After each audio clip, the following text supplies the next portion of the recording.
याद तो हर अपना दिल में दबाई के रोइले रोजो रतिया में असुआ बहाई के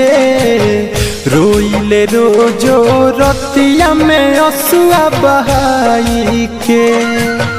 गइलू भूल काहे हमके ससुरा जाई के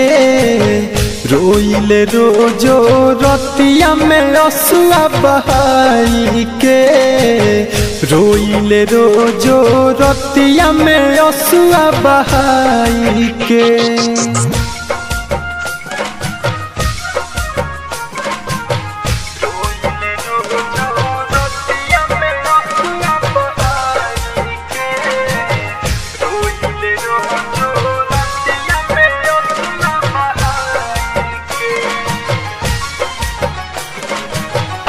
बात याद बोला कि ना बहावे ये जा सुना हाँ बात याद बोला कि ना बहावे कहलू जिंदगी बतहरा नावे एहो सनम अब हमके पूछबो न करेलू झूठे कहलू रे गोरिया हमारा कमरेलू चल जालू रोज सपना में तू तो सताई के रोइले रोजो रतिया में असुआ बहाई के रोइले रोजो रतिया में असुआ बहाई के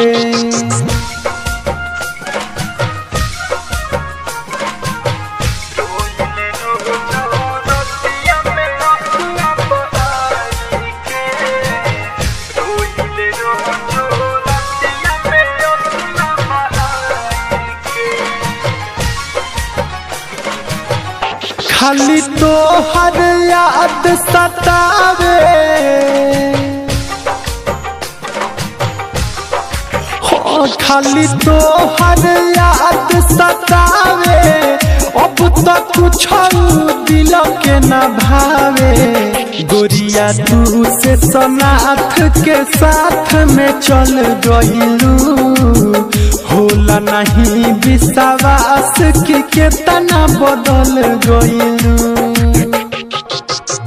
तोह से कहेला दीपकवा दर्द सुनाई के